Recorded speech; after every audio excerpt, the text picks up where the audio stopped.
With elections about 9 months away, Nigeria's political atmosphere is beginning to heat up, while the ruling APC has projected an image of relative stability, or if you like, peace at the national level compared with opposition parties grappling with internal divisions.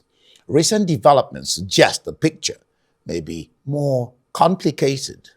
In the crucial southern state of Delta, ward and local government congresses devolved into controversy, and in some areas, outright violence. Reports of disputed outcomes, factional rivalries, and clashes between supporters have raised fresh questions about unity within the party at a time when control of local structures could determine the balance of power ahead of the polls. Well, the crisis is partly driven by a power struggle between older APC stakeholders called legacy members and the bloc that moved into the party with the governor, Sheriff Oberawori, after his 2025 defection from the PDP.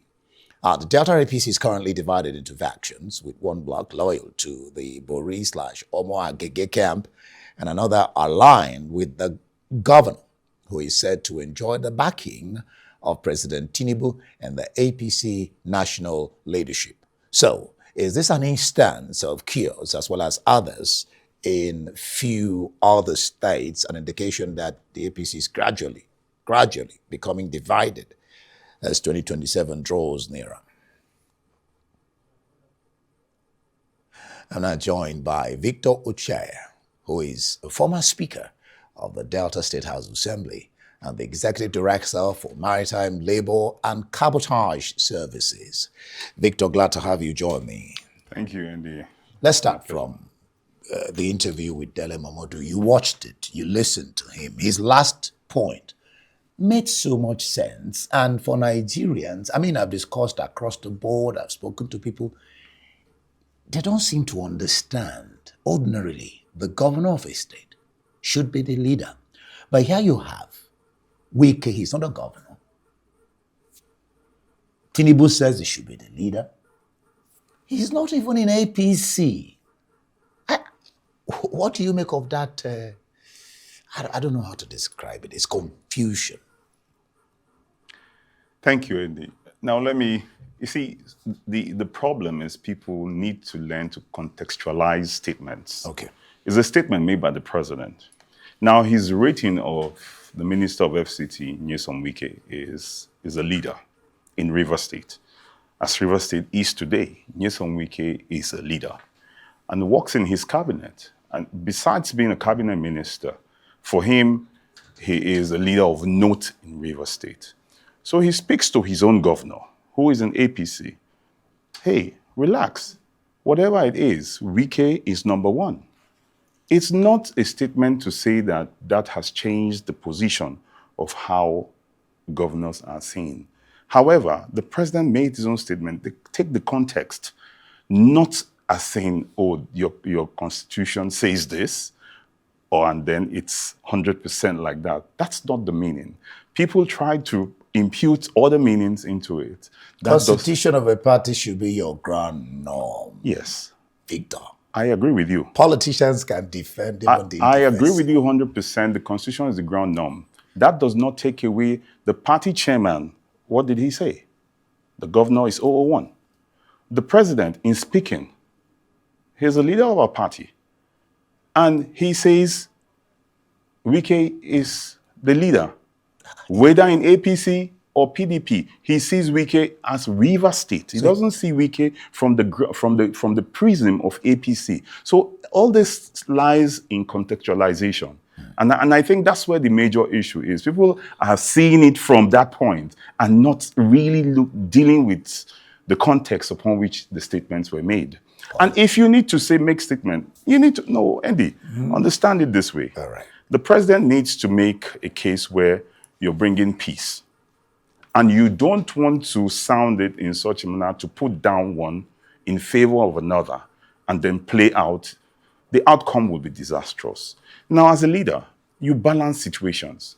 And this is the president balancing situations. But people will always pick on the other side. Oh, this is what is not cast in stone. Perception is important. Yes. Perception is I important. agree with you that perception is important, but again, contextualization is much more important because he said he's allowed. Leaders are always misunderstood, misconstrued, misrepresented, but that's what makes them great leaders. All right, let's move ahead because he talked about some other states that APC controls where there are issues, but this is very poignant. You recently held your congresses, Ondo, Benue, Delta, where you hail from, and they were marred by escalating internal crisis. Others produced parallel executives as a result of deepening factional divides. A question of the center cannot hold. Not at all. What is it? It's politics, it's interest. And wherever you have interested parties fighting for a particular thing, naturally, those who differ to one interest will be seen as opposition to the other interests. That does not take away the fact that, and that does not consolidate the fact that there are factions. Not really. There are divides, but that does not mean that the center can no longer hold. No, not so. The center holds very firmly, and firmly so. But I can tell you that interests will stem from interests. Those who want to run for political offices, those who believe that, no, we are here before and should respect our position before now, and so on and so forth. Where it is fought at the end of the day, there's always a convergence point. And that convergence point is the party headquarters, where the party will sit down and speak to parties and say, listen, we need to find a common ground where we must all exist as party members and everybody's interest must be taken into account. And that is where the issue is. I'll give you a case in point in Benue State, where the vice president himself had to appeal to the governor of the state, Governor Hyacinth Alia, and also appealed to the SGF, the former governor, Mr. George Akume. Now, in appealing to both of them, he understands clearly that these are two leaders that belong to the party. The party will not lose any one of them. However, they have interests that they disagree to agree. Yeah, they disagree to agree. Well, let's disagree, but let's not be disagreeable. That's what's important. At the end of the day, the party will sit down and say, okay, come, let us see ways to manage whatever it is. We'll have to work out a win-win situation. You think your party has the ability to... Oh, more than enough. We do have that. We do have that. I can assure you that. I didn't expect anything different. I will come on then. All right. In Taraba State, you've adopted the consensus format. Yes. And some legacy members and newly elected stakeholders are also crying again. And this consensus is a challenge for the opposition parties. I mean, the way parties should select or elect their members, that's where NANS comes in. And the opposition parties are saying, you overreached yourself, NANS. You can't begin to tell parties how to elect their members. What do you have to say to that? No, I need to get that. It's my party or the Electoral Act, you mean? Sorry? Is it the Electoral Act now? The Electoral 2026? I mean, you used consensus. Yeah. Yeah, that's, I mean, or you used or you're going to use. For the congresses? In Taraba. In Taraba? That's what one of for the congresses, the party congresses? Yeah. Oh, the party congresses, it's meant to be an elective congress, but the party decided in its wisdom, please, let's go by consensus. Let's come together and agree. Because when we agree, it's less cumbersome and less chaotic. So I'm saying that the opposition parties are crying foul because of the electoral law that they're saying you can't be deciding for the parties. Why did you remove, if I'm correct, indirect? Yes. You have direct. That thing is always confusing. You have direct and consensus. Indirect, and the consensus. Yeah. That's so, but you removed. They removed indirect. Yes. Right? Yes. And you now have consensus and direct. Direct. Good. Yes. So they're saying, no, you overreach yourself. You don't tell parties how to elect their members. Well, that's the National Assembly, Yeah, not my party. The Yeah. National Assembly, in its wisdom, passed that law. Your party has the majority there. It doesn't make it my party's decision, because my party did not call a meeting of stakeholders to say, listen, members of the National Assembly, this is what I want you to do. It is an act of the National Assembly. We must learn to put these things distinctly. Therefore, it's an act of National Assembly, and 2026 Act says so. Now, I'll put it this way. What's the issue? If the Act says go by direct primaries, it's a way of saying, let us know who your members are. If you have your members, it's only members of your party that will participate in your own primaries. You also brought up the issue of, what do you call it? Digital registration of members. And so the opposition party is saying these are ploys to pull the wool under the carpet of the opposition parties. Again, is in the context. Because if the guideline says, let's have digital registration of your members, Andy, what does it take to register you as a member of my party? I just need your NIN. They're talking about timing. Yes, the timing is, if you have, it's the platform. Even on your WhatsApp message, you have friends and foes alike. And you just put them down there and send that in as your register. I don't have foes, unless people who say they're friends who are not really friends. They may have left you, you don't know.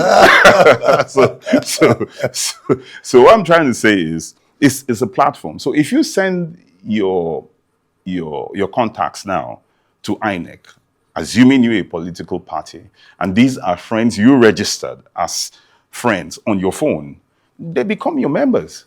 And so I don't see any issue with that, sending that same document or that same platform to INEC to say, this is our registered members. How is that a ploy to stop them from doing going to win an election?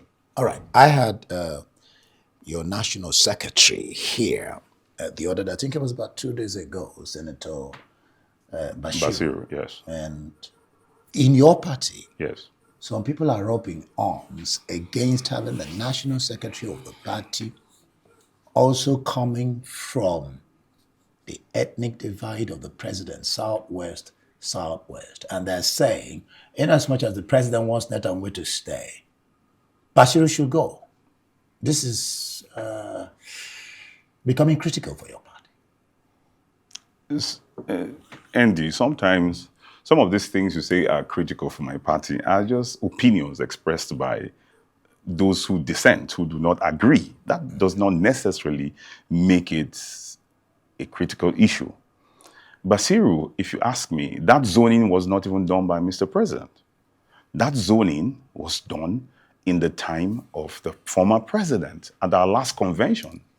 At our last convention, it was an elective convention where we had the party, they rezoned all offices. And of course, Southwest was to produce the secretary. And this is their first term, just ending. Would you now say because the president emerged and is from Southwest, you must now change that zoning because the president is from the Southwest? I don't see what it serves. The most important thing is that the president is from the South and our national party chairman is from the North, which is the standard. That where the president is from the South or from the North, the party chairman will come from the flip side. So I don't see how the secretary's position has anything to do with it, because that was zoned according to the various geographical zones. The only position that was zoned pursuant to where the president was going to come from was the national chairman's position. So every other position has the states what was zoned to them and how they came about it. So that's not an issue at all, I must tell you. So it's not a critical situation, it's an opinion expressed by somebody who probably is interested or feels, oh, why should they be? I don't see, that really is not an issue for us, I must tell you. Okay. I had Mwadishi, a member of the civil society's organization here, I don't know whether it was last week or so, not on prime time, but on Newsnight. And she was berating the political parties, NOA, and and then the people themselves, the populace. For example, look at the turnout in the election in FCT. It was appalling. It was terribly appalling. Good. So why are parties not educating the electorate? I mean, Ghana had about 60-something or more than percent when Mahama won. Sure. And we're older than Ghana. We say we're the largest democracy. But the things that play out sometimes is a shame. So, where is that problem coming from? That problem, I tell you, is saddled not with the political parties first and foremost, but first with the election umpire, whose duty it is. They have a voter education department in INEC. And it's their duty. They're an independent body. It is their duty to ensure that voters should come out to vote. It is their duty to educate Nigerians on the need. Where you practice a multi-party democracy, it is their duty to educate Nigerians on the need to see and understand the manifestos of the party you subscribe to, because there's subscription. And at the end of the day, for those who do not want to join any political parties, the candidates coming from those parties are important for them to know.